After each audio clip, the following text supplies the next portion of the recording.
and a little thing is going to pop up on your screen. You just go ahead and press got it on that one, and we'll post it on our YouTube channel after this presentation if you would like to watch it in the future. And I will now introduce our presenter for the day. It is Mr. Kent DeJean with LaSavio and DeJean here in Baton Rouge.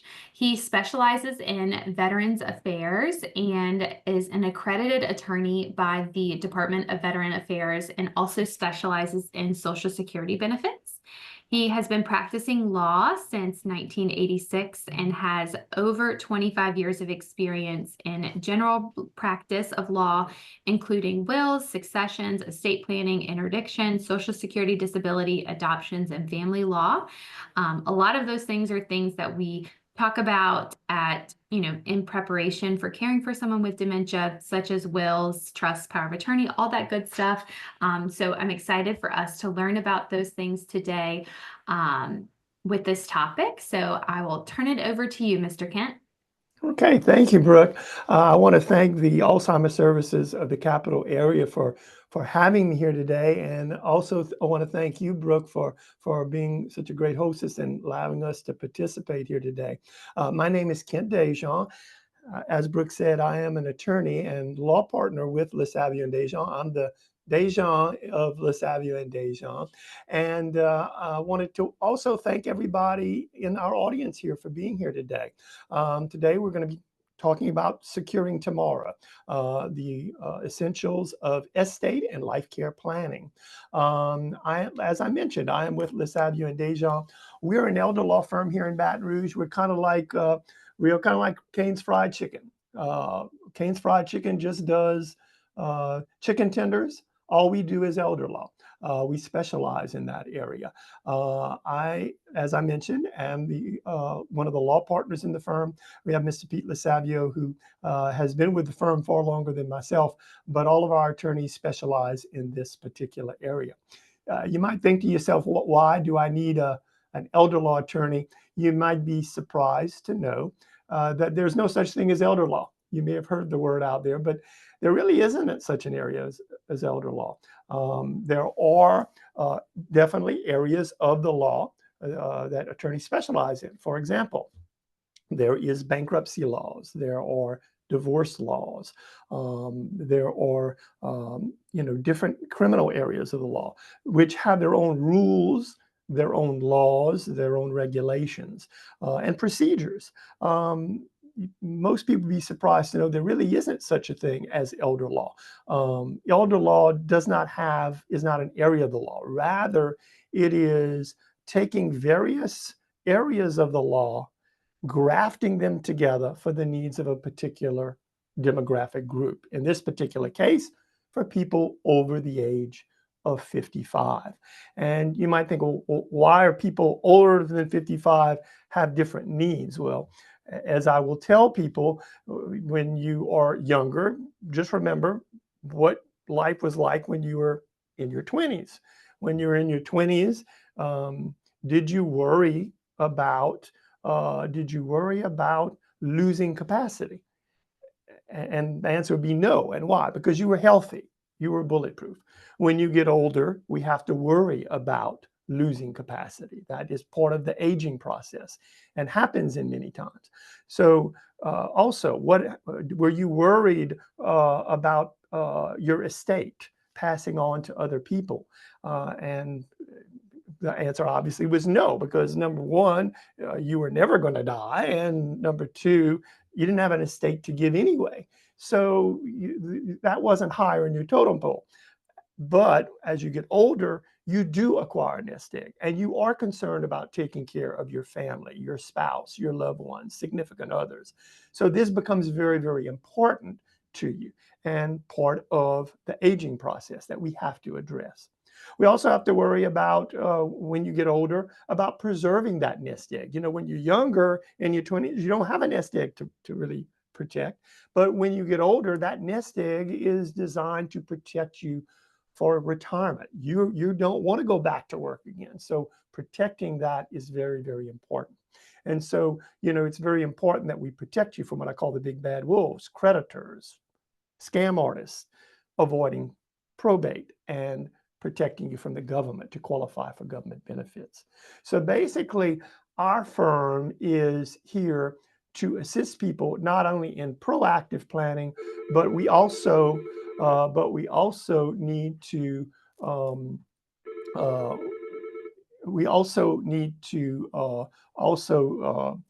be involved in emergency planning. Sometimes people end up in nursing homes, and there are things we can actually do legally to protect and preserve their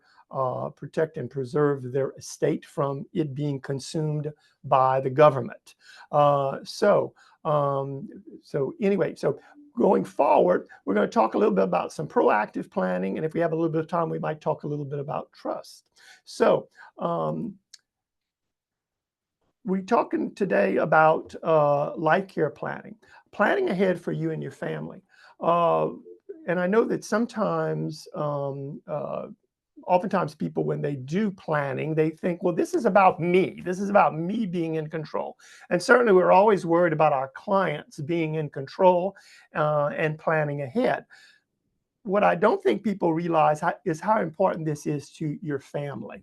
And your family, this is vitally important to your family, because if you don't do advanced planning, it's going to be your family that's going to ultimately suffer, because they may have to do a lot more time, money, and effort in cleaning up what you should have done. And unfortunately, under Louisiana law, we're very limited in what you can do if you don't have these documents. So I'm very passionate about what I talk about here today. And the reason why I am very passionate is because I lost my mom 13 years ago, and she had cancer, but she lost capacity the last 3 months of her life. I lost my dad about 4 months ago. He had capacity go off and on for the last 6 months of his life.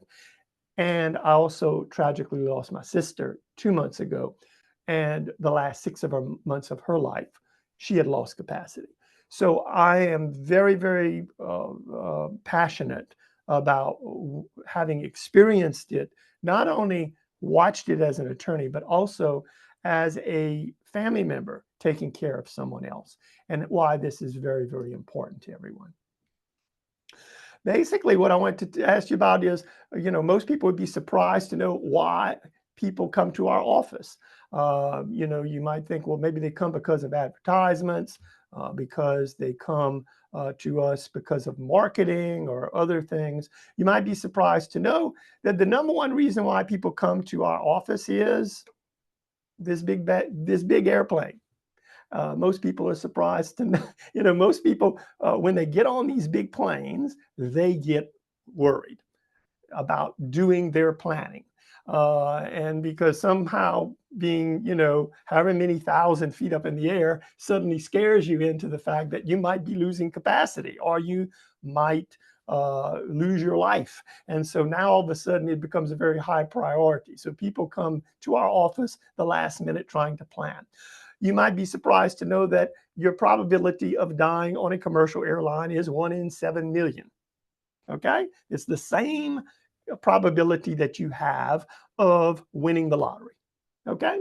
So your chance of dying on a commercial airplane is not very good. But you might be more surprised to know that your chance of dying today in going home in a car is only 1 in 400,000.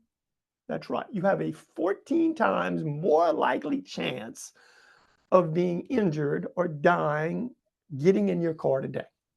So what is the moral of the story? If you're worried about that plane, you need to be worried far more about getting in that car. And so the idea that I want to project to you is that planning is not for the date you get on a plane. It's for today. You might be surprised to know that about 80% of people have no plan. So if you or your loved one don't have a plan, you're actually in the very, very big majority, okay? Very, very few people have done any planning. And even the people who have done planning haven't done comprehensive planning. Next thing you should know is that many of you may have heard about the infamous Terry Schiavo case, which was a case out in Florida involving a young lady who was married, and there was a big fight between her husband and her parents as to who had control over when they were going to allow her to pass away. She was on a respirator. And this case created so much controversy, and it was so widely publicized that many people thought that when this case was over, that everyone was going to go running and they were going to be doing their powers of attorney and their estate planning. Before Terry Schiavo, there was 20% of people had done powers of attorney, 1 out of 5. After the Terry Schiavo case, 21% did it. So only 1% actually got motivated by this case. So the question becomes, when should you begin planning? And a lot of people think, well, it's when I get older, or when I become unhealthy, or when I'm losing capacity. And people have a tendency to procrastinate. What I tell people is this: anyone over the age of 18 should have powers of attorney, should have life care planning documents. And the reason is because none of us know when we're going to go over that cliff. People that are not advanced planning or engaging in what I call a cliff strategy, which is basically, I'm going to walk right up to that cliff. And right before I do that, I'm going to sign all of my legal documents, and then I'm going to go over the cliff. The problem with that in real life is, and as many of you may have experienced, is life isn't that simple, and it's not that predictable. And unfortunately, we can be involved in traumatic accidents, or we can have traumatic medical situations such as strokes that create an immediate situation where we immediately lose control. The thing is, though, when it comes to dementia or Alzheimer's, as you know, the problem with it is the light bulb doesn't automatically go off and on or off. A lot of times it flickers, or it goes off and on and off and on. And so it's very hard to get a lucid moment. And so that creates some dynamics here that we have to worry about. So, in the words of President John F. Kennedy, the time to fix the roof is when the sun is shining, and not when the clouds are beginning to gather. So let's talk about our foundations of protection. And these are documents that every person in this chat room needs to have, regardless of your age, regardless of how healthy you think you are. These are documents that we should all have.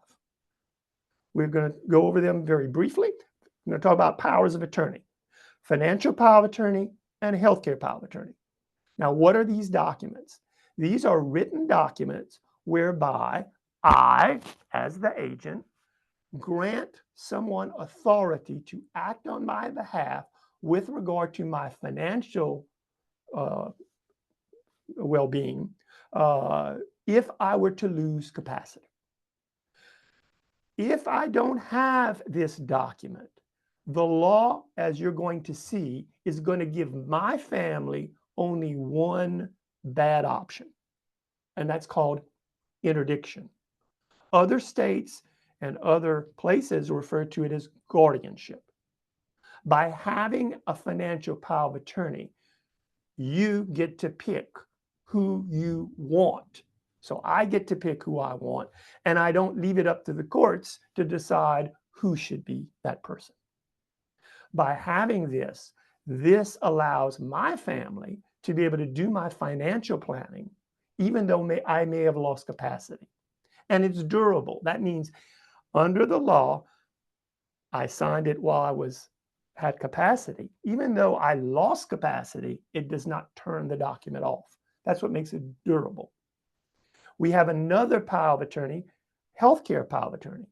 The first, the financial power of attorney, is over your property. We like to divide our powers of attorney up to where the second one is over your person. That's over healthcare. So if I lose capacity, I would appoint in my power of attorney, a document now, who I want to make those medical decisions. It's important to remember that you don't have to have the same agent for financial power of attorney as healthcare. They can be different. One of your children might be a nurse, the other might be a banker, and both of them are very talented, but in different areas, so you can appoint different ones. 90% of the time, it's the same person. We also recommend that you have a backup, what we call a successor agent for both, just in case your agent loses capacity or they don't want to serve anymore, or God forbid they pass away. So we need to have a backup, because otherwise, if you don't have a backup and your primary person that's named dies or loses capacity, we're back to interdiction again, where we have to go to court to get someone approved. So we want to have at least one.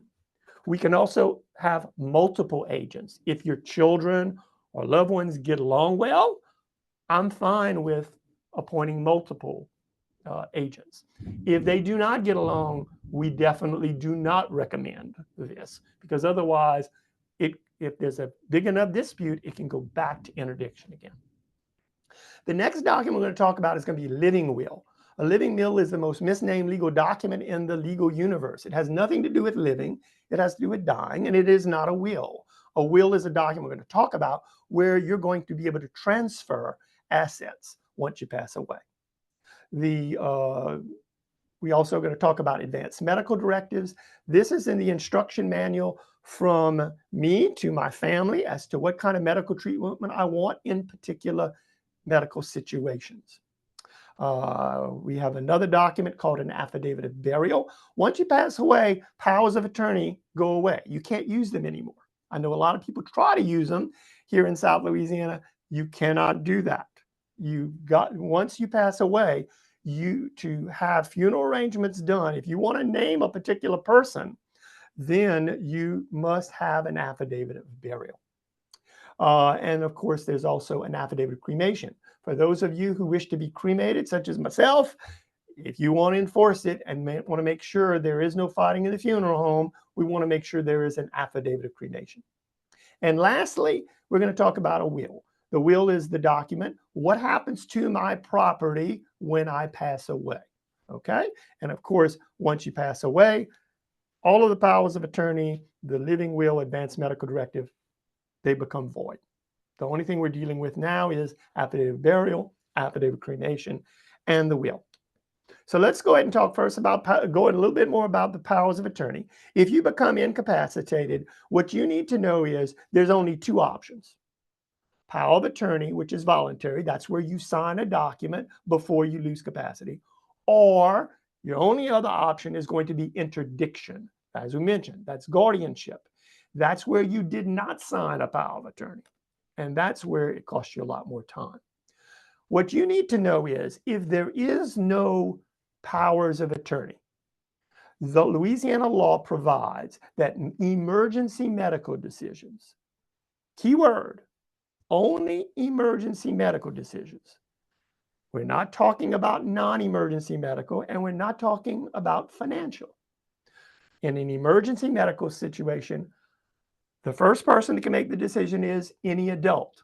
For myself, if I cannot make that decision, it would be the guardian or interdict's curator that was appointed by the court. If not that person, it goes to the agent named in my power of attorney. If there is no power of attorney, it's going to be my spouse, not judicially separated. That's right. If you don't have a judicial separation, your estranged spouse could make the decision as to emergency medical treatment. If you don't have a spouse, then it drops to the adult children. And in this case, it's going to be by majority rule. So if you have more than one child, those decisions, emergency medical decisions, will be made by a majority of your children. Problem becomes, what happens if you have an even number of children? What happens if the children don't get along? That's where this power of attorney could have avoided all this. And then, of course, we're going to, you don't have children, then it would go to your parents, not your parents, to siblings, then to your grandchildren, to your ascendants. And as I mentioned, it's going to be by majority rule. You got to want to execute the document, give consent. Capacity, The law does not require that the principal must be able to understand every word in the document. They only have to have a general understanding as to what the document purports to be. Now, of course, we begin to have some problems when you're dealing with Alzheimer's, because if you have, just because you have a diagnosis of Alzheimer's does not mean that you cannot sign a document. However, in those particular cases, I do normally recommend that a doctor state that the person does have the ability and understanding of the document and that they would be able to sign. So why do you need powers of attorney? In case of an emergency, to place your agent that you want in control, to avoid interdiction, to avoid that, and to protect your assets. Remember, a power of attorney is revocable. You can change it at any time, and it's relatively inexpensive. So you're only talking about a couple $100. Again, always appoint a successor agent. You want to have separate powers of attorney for healthcare and finances. And sometimes if you want to protect yourself, we can put springing provision that would say that it can't be allowed to be opened or used until a doctor says that. Let's talk a little bit about, so again, when it comes to emergency planning, it's only going to be emergency medical, nothing else. That's where you need powers of attorney. Advanced medical directive, this is your instruction manual to your healthcare power of attorney agent as to what kind of medical treatment you want, don't want, or want to try and stop if no clear improvement. This is where you give your agent instructions on what kind of treatment you want, allows you to control your treatment, and relieves your agent mainly from the burden of having to make those difficult decisions. By you telling them, if I'm in a vegetative state and there's no hope, do I want to have CPR? Do I want to have chemotherapy?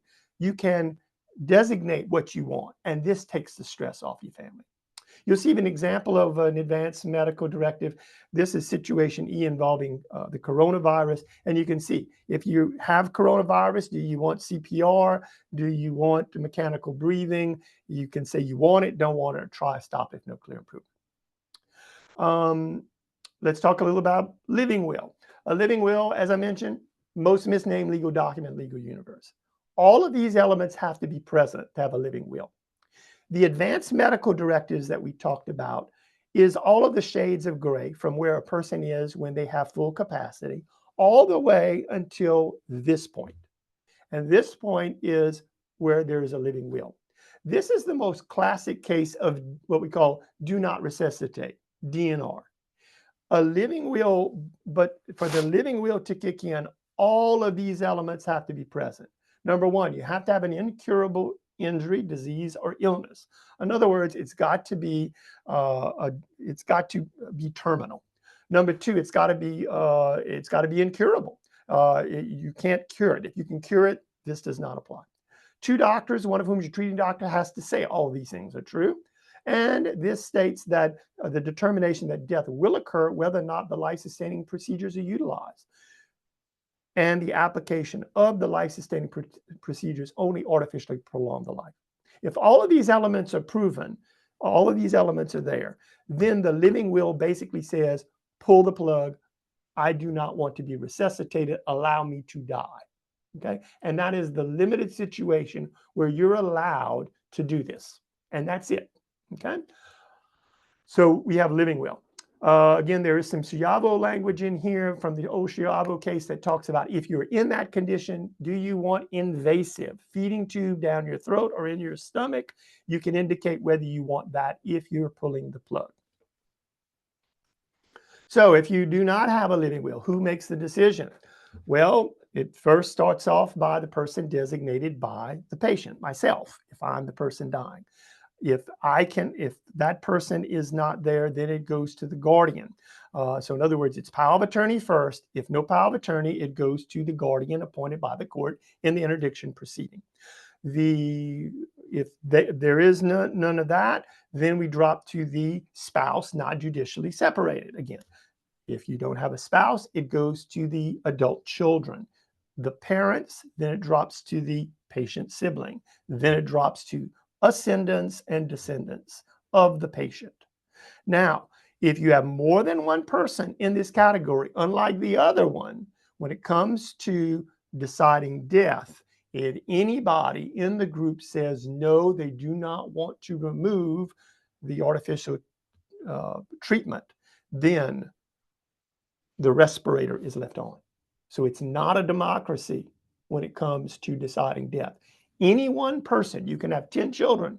If any one of those children say, I'm not going to allow my parent to be removed, then it will not be removed. And so that's the importance of this document. It puts you in control of your medical treatment. Interdiction. Interdiction is a legal process. If you do not have a power of attorney, or you have a power of attorney that is inadequate, this is where you have to be very careful. We got to make sure that our powers of attorney are very, very. We want a Lamborghini. We don't want a Pinto here, because a Pinto can leave you on the side of the road sometimes. Okay, so we want to make sure that it is very comprehensive. If it's not comprehensive, we may be back in interdiction, or if there's fighting, we could be back in interdiction. So here's how interdiction works. It is a legal process. If a person cannot sign a power of attorney, does not have capacity, then the legal process is done. And this is a lawsuit whereby an interested party, a family member, files a lawsuit against the patient, the person that has the capacity issue. That person probably will not know what they got served with after 15 days. And no answer is filed, the court will then go ahead and they will appoint another independent attorney to represent that person. So not only does your family have to hire an attorney to do the interdiction process, the court will appoint another attorney to represent the interest of the person needing to be interdicted. They will then report back to the court after having examined the person, and hopefully they'll say that everything is correct. If not, then a hearing would have to be held. So a hearing has to be held ultimately. This can be very costly. You could be looking at several $1,000s. It's time consuming. It can take anywhere from 3 to 5 months to do. And most importantly, who you want may not be who you get. So if you have not named someone in a power of attorney, the court doesn't know who you want, and they're going to pick the most qualified in closest relationship to you. And that may be who you want, it may not be who you want. The other problem you have with interdiction is it's the gift that keeps on giving. The problem with it is every time that curator goes to do something, they're going to have to get court approval. And that's going to mean more time, more money, and more fees. So it is a very cumbersome process that could be avoided by power of attorney. Again, the person has 15 days to file an answer. If they don't file an answer, a motion to appoint an attorney is filed. That curator goes out and does an examination, files responsive pleadings, and then a hearing is held. So it's kind of embarrassing because you're having to be served with a lawsuit by a sheriff's deputy, even though they're not maybe even won't even be a fight, but this is required because remember, when you're taking rights away involuntarily, the law requires due process. It's almost like slavery. You're removing their rights to take care of their person or their property. And of course, there's some emergency interdiction procedures that allow a hearing within 10 days to provide for a temporary agent until the hearing is finally held. So anyway, this is a very cumbersome process.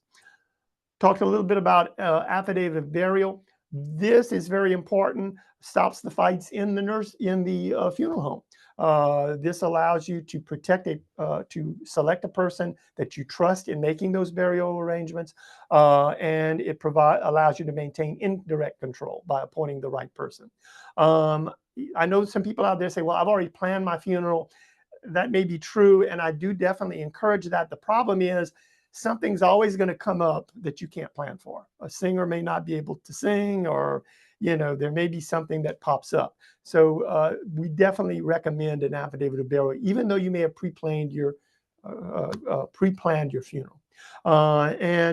This allows that agent to make arrangements without having to get the majority of others. Okay.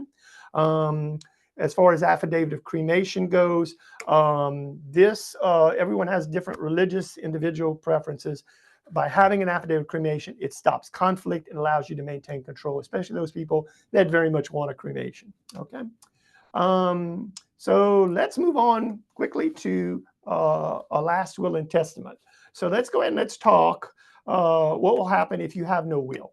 And basically, if you die without a will, having done no planning and no will, then believe it or not, the law tells you what's going to happen with your estate once you pass away. And all of this will depend on what type of property you have. If you separate property or community property. If you are married and you have no prenuptial agreement, you probably have at least some community property. Let's talk first about separate property. Separate property would be property you had before the marriage that you brought into it that hasn't been commingled with the community property. It will be property that you acquired during the marriage if there was a prenuptial agreement. So anything you acquired during the marriage, if you have a prenup, is separate property. If you inherit property, even if it's during the marriage, this is separate property. So it's going to be separate property. If there's any gifts or donations to you, given to you, but not the other, this is going to be your separate property. Property starts off as separate. The problem is in time, it can become community if it commingles or gets mixed up with the community. So community property is going to be any other property. If you are married and have no prenuptial agreement, any property, regardless of whose name is on it, is going to be community property, unless it's classified as separate. So there's different sets of rules. And this is where people get very upset. You're going to see when it comes to separate property, if you have no will, your separate property does not go to your spouse. It will go to your children or your grandchildren by roots. If you do not have children or grandchildren, that separate property does not go to your spouse. It goes to your parents with a usufruct right and your brothers and sisters or their children. Only if you have no parents, no descendants, no siblings, that is when your surviving spouse comes in for separate property. Most people are shocked to know this. In order to change this, you have to have a will. Now, the more, and after your spouse, it goes down to grandparents and collaterals. Now, community property is a little bit easier.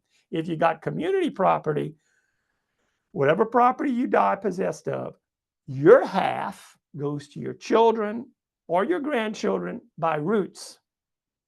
Your spouse gets the other half, but you get a usufruct over your children's portion. And this is that horrible word you hear about on TV, usufruct, that nobody likes. And the reason is because that usufruct doesn't mean you can go out and sell it. It means you can use it, you can enjoy it, you can get the income off of it, but you can't sell it and you can't mortgage it without the consent of the children. If you want to change this, you got to have a will, okay? So in Louisiana, no matter what you hear, there's only two wills. And I don't care what you hear about on TV or on the internet, there is no such thing as a verbal will. In other words, by mouth, okay? Nobody gets a verbal will in Louisiana. You're either going to be a notarial will or a handwritten will called an holographic will. Now, for a notarial will, you got a bunch of requirements. And this is where you don't want to do it yourself and mess it up.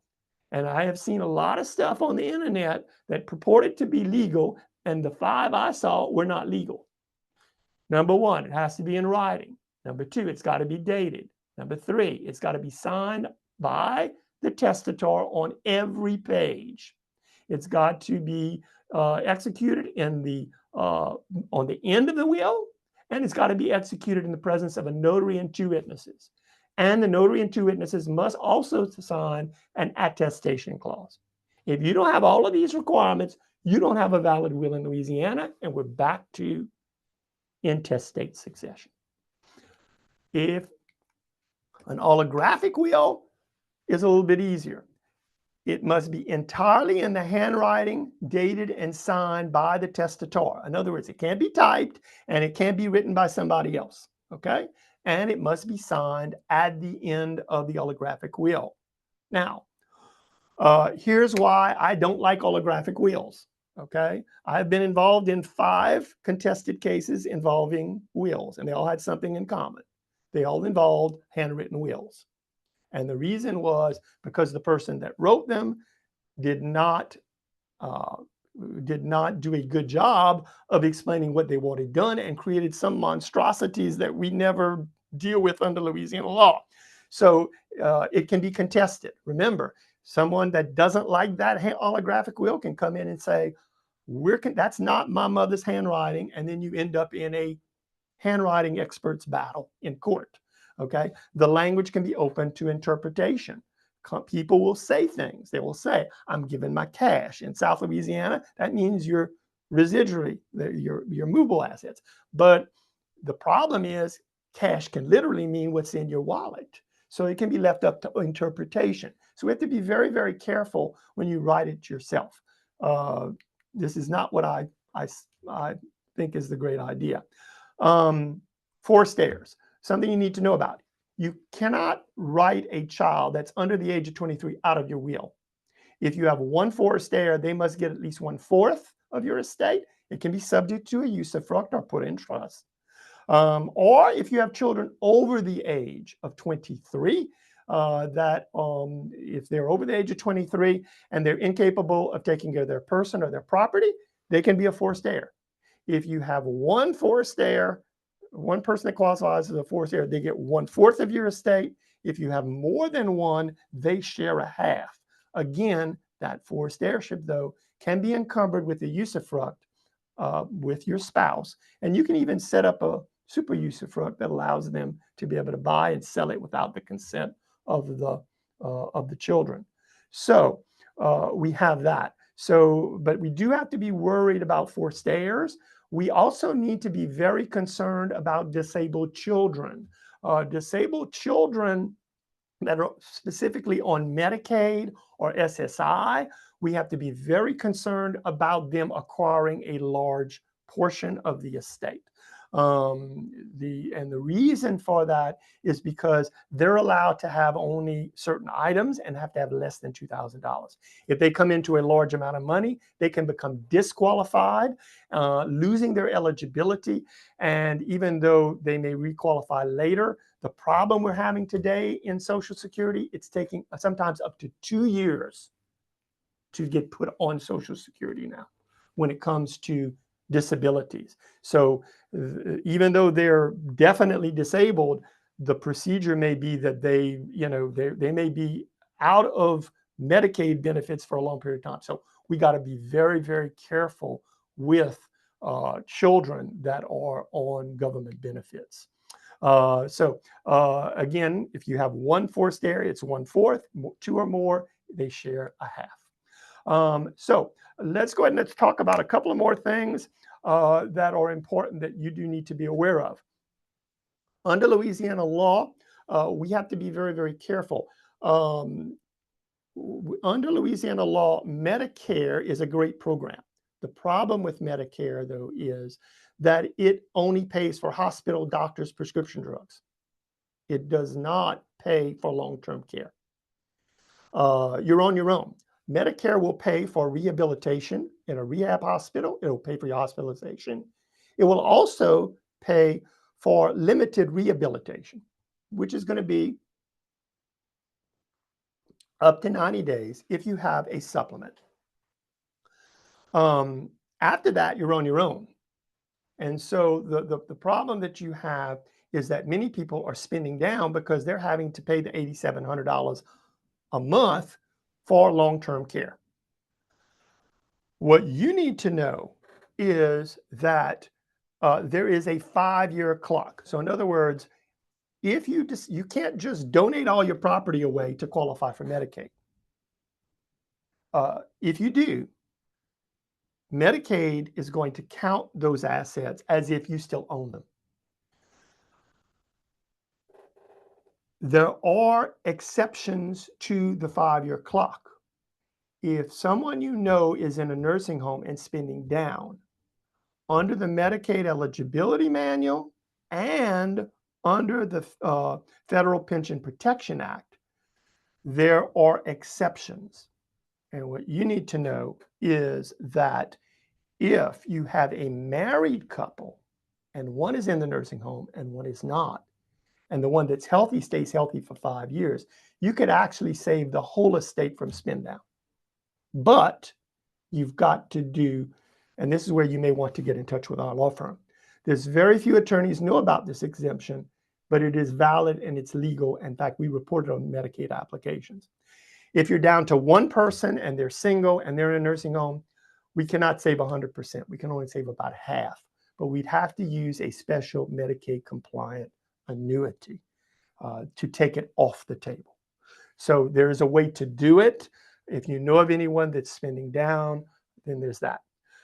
To qualify for Medicaid, we do recommend, there's some other exemptions that you need to know about that include trust, where if you put assets in trust for 5 years, the government cannot count it. If you're taking care of your family member in your home, believe it or not, there's an exemption for the 5-year clock that allows us, and we have a system by which we can do a care agreement where you charge for your care, properly documented, and Medicaid cannot count that money that is transferred. So you need to be aware and utilize, if you're taking care of your parents, you need to be more proactive in, number one, either putting it in trust, or if you're taking care of that parent, use that as an opportunity to move assets away from the government. And it can be done legally. And again, we do not advise on anything we don't put down on a Medicaid application. So anyway, I think my time is about up, Ms. Brooke. I think we may want to go to some questions. Yeah, absolutely. That was, if anything else, very helpful to know that, say what you want about lawyers, but man, they can get you out of a pickle if you're in a pickle. That's correct. That's right. So the chat is open if anybody has any questions. I know we breezed through a lot just now, so I'm sure people have some questions. You can go ahead and type those in the chat. To get us started off, I do have a question that I've heard of before in a person that was speaking with a nursing home to see if his wife was appropriate for a nursing home. They had mentioned something about like a spousal allowance. That's correct. Can you talk about that? That's right. The spousal allowance is a monetary amount that is given to the healthy spouse. So basically, what it is, it's $3,000. So let's say, for example, I'm married to a woman and she's in the nursing home and I am not in the nursing home. Okay. And I've got $1,500 of income. Okay. And let's say, for example, she has $2,000 of income. What the law says is if we qualify her for Medicaid, I'm allowed to keep the spousal allowance, which is $3,000. I only have $1,500. So that means that they will give me $1,500 of hers to get me to $3,000. You see? So they're not going to just, because normally Medicaid, when they're counting income, it's whose name's on the check. So if she's going to the nursing home for income purposes, they're looking at what's on that check. Her check says $2,000, so that would be paid to the nursing home. In this case, I'm a healthy spouse. I'm not in the nursing home. I get $1,500. So that's what the spousal allowance is, and that's what helps the healthy spouse stay, financially more secure. So. Yes, absolutely. And that is also something that I don't think a lot of people know about, because I know for people who are living off of Social Security, to think of, okay, well, we expect this amount of money to pay for our bills. If my loved one goes into a care facility, what happens to me? I need that income that we depend on to live while my loved one is cared for elsewhere. So that is another little nuance that, people in the know that isn't, regularly talked about. It's $3,000. It's, again, it's not a lot, but if you're talking about a person who's only got, $1,500 of income or less, then, I mean, you're talking that could be significant. And you're right. Absolutely. That shouldn't be a Absolutely. holdback and say, oh, well, I can't go to the because I can't afford just on my own income. That's what this Yeah. is about. So, So I know you mentioned at the very beginning of your presentation that, this group of laws is for people who are 55 and up. But in the space that we're in is as, Alzheimer's services, we meet with, a good number of people who are early onset. mhm, Therefore, they're, diagnosed, 65 and under, and some of those mhm. people are even 55 and under. Can you Mhm. talk a little bit about Social Security and compassionate allowance and what that is, and for folks who are diagnosed, you know, earlier than Social Security normally kicking in? Absolutely. Well, here's the thing. Normally, as people know, if you put into the system, okay, if you've worked consistently for a 10-year period, putting in 20 quarters, you're entitled to retirement benefits. So depending on what your birth date is, will determine when you get the full amount. So if you want a reduced amount of 75% of your benefits, you can actually get retired at 62. However, for most of us, if you want to get the 100% benefit, you have to wait till you're 67. Now they've kind of moved the clock back a little bit. So, but basically what that says is when I reach a certain age, I know that I can get 75% of my benefits at 62. I can get full benefit at 67. The problem is, you're right, people do become disabled prior to that. So remember, Social Security is not just retirement, it is disability and retirement benefits. So if you've put into the system, you can qualify. If you put into your 10 quarters, your 10 years, 20 quarters, you are eligible. If you're proven to be disabled, you can draw a full benefit just like you would if you were 67, even though you're 47 or 50 or whatever. So basically, you would get the full benefit. The thing is, though, you have to apply and prove your disability. Now, this is what you need to know. And this is what Social Security doesn't tell you because it's in the back of the Social Security regulations, okay? And basically, there's a list of mental health issues that are listed out by definition. And if you prove that definition, you're supposed to win, hands down.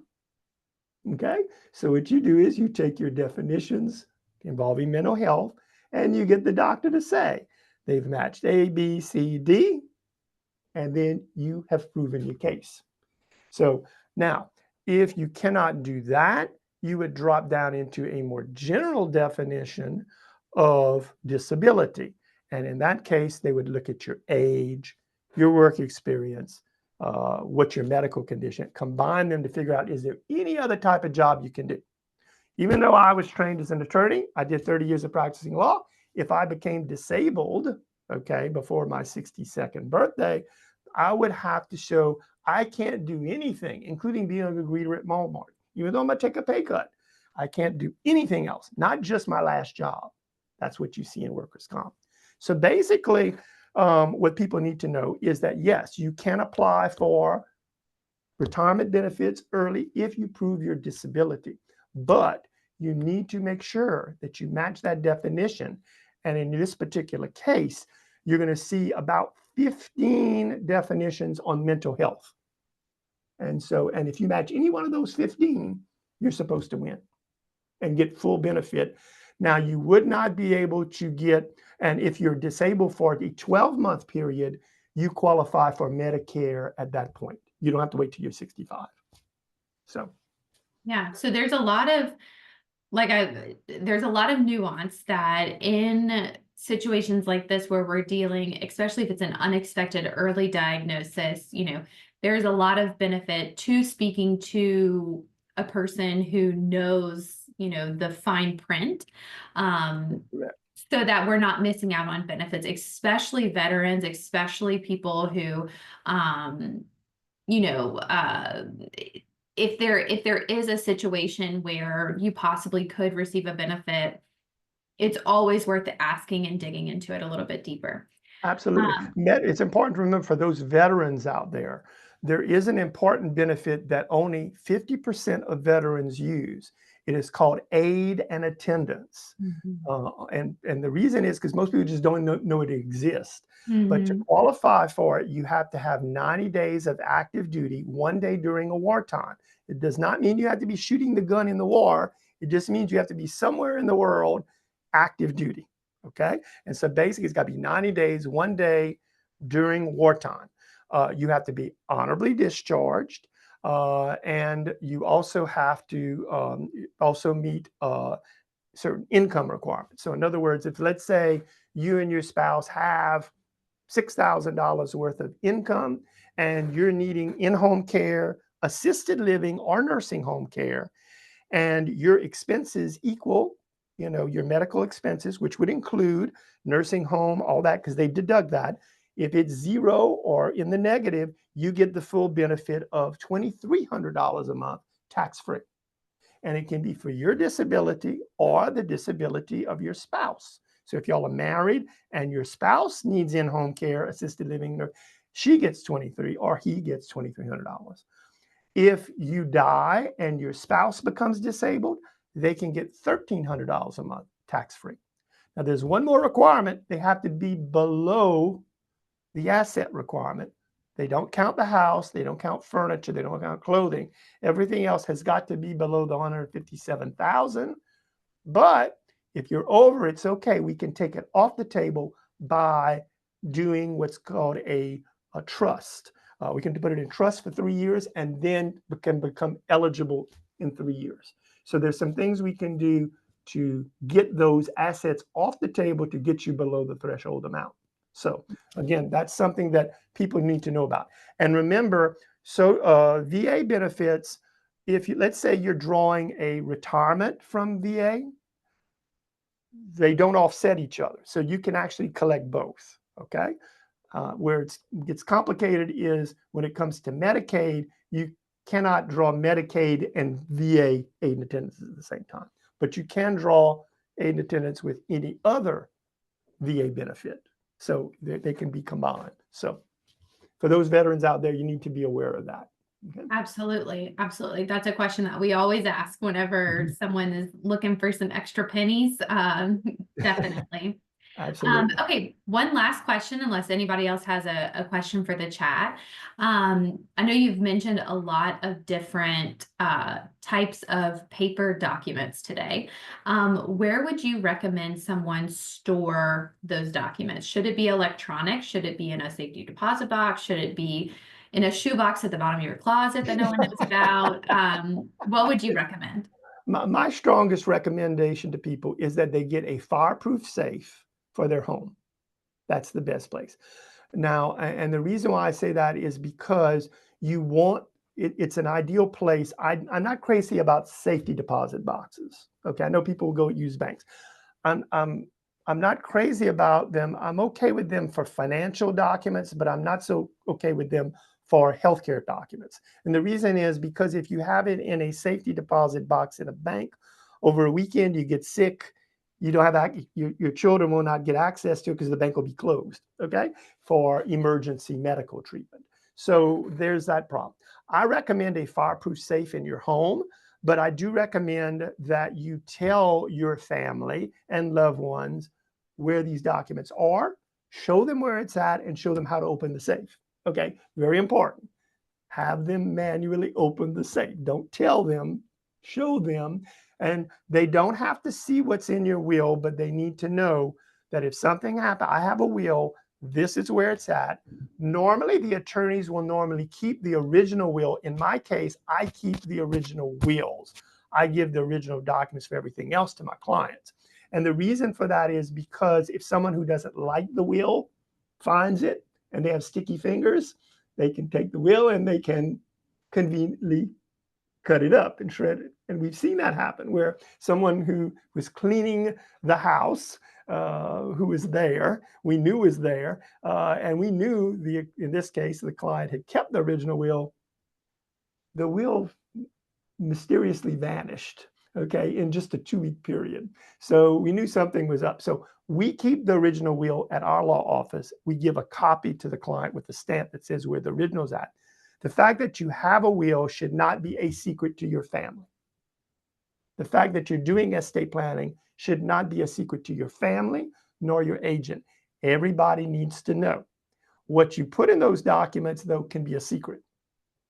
But the fact that you have them should never be a secret. That should be public knowledge, because the worst thing you can do is hide stuff only for the family never to be able to find it. Then it doesn't do you any good. So, Yes, and of course absolutely. you're also allowed to record wills in Baton Rouge. That's a very good idea. It's not legally required. But again, someone's going to have to go there to go to find it. That's going to be the thing. It doesn't automatically get distributed to the public. So. And in speaking about storage of things, in the same light as telling your family where your will is kept, keeping what bank accounts you have, what life insurances or insurances you have, keeping all of that in that same little spot. And one thing that we do in my personal family, we have all of our documents in a fireproof safe, but keep the key in it. It's nobody that is coming. If your house is broken into, they're not worried about those documents, but they will take that safe if it's, if it's locked and they think, oh, there might be something valuable in there for me. If it's something you just want it protected by, from fire or flood or something like that is what we do. And I think you raised a good point there. That's a good point. This is something that I do for myself and I recommend to other people. We don't put a grocery list of all assets in a will. And the reason is because that grocery list is going to constantly be changing. You're going to have to keep changing your will. We're very general when it comes to the wills. Now, if there's a particular item you want to go to someone, we're going to list it in the will. But for the most part, we don't list every asset that you own. It is very important that what you have to do each year is do what I call an inventory. And that inventory is something that I do for myself. On the first of the year, I have a very detailed list of my bank accounts, my investment accounts. It gives account numbers, it gives passwords. And what you have to do is you have to assume your loved one doesn't know anything about your situation, including what's the alarms, where are the extra keys hidden, where are the bank accounts hidden, what are the passwords, what are my bank accounts, what are my insurances. If I don't have insurance, tell them that. You're also going to want to know insurances, auto insurance, life insurance, medical insurance. You're going to want to let them know about incomes. Where's my income coming from? If you have a problem with this income, this is the human relations department. This is the telephone number. This is my number. So you want to be very, very detailed in explaining what you got. You want to tell them about hiding places. If you're hiding stuff, a lot of people hide stuff. You need to tell them where your hiding place is for things. You need to let them know if something is got some high value that they may not know about. You need to let them know, because otherwise your stuff is going to end up on Thursday night on Home Roadshow, okay? And someone picked up your stuff that your children didn't know that its importance. So you need to make sure that all of that is spelled out. You should also talk about debts, your utilities. What are your passwords so that your family can turn these off? The worst thing you can do is hand over an estate to your children to have them do forensics and having spend them months and months and sometimes years figuring out what you have and don't have. Also, you need to know who prepares your taxes. So that way, when they go to do, and make sure that they know where your tax returns are. So that way they can reconstruct what you did before so they know how to do your taxes in the future. You have to assume, pretend today, I completely lost capacity. What do my children need to know? What do my loved ones need to know? And again, that needs to be updated once a year. And you'd be surprised how much it changes. So, and it's a very important thing that you need to do. Again, never assume anybody knows anything about what you got, because when it really comes to your kids, most of your kids really don't know. They have some idea, but they really don't have any idea on the specifics. So, Excellent advice. Excellent advice. Thank you so much, Mr. Kent. I know we could probably talk about um, your advice for us for hours, because you've probably seen it all. So um, I will put in a follow-up email, I'll put your contact information in case anybody has additional questions that they wanted to ask you. Thank you everyone for attending today. I look forward to seeing y'all at our next Making Sense of Sense events. If y'all ever need anything, you just reach out to us at Alzheimer's Services. We are happy to help. Thank you, Mr. Kent, for your time today and your expertise. We so appreciate it. thank you so much, Brooke, and thank you and your organization for all the great work that you do. And Charlie's Thank Place as well. It's a wonderful place. Thank you so much Yes, for all y'all do. yes. Thank you so much. Everybody, y'all have a great day. Take care. Bye-bye.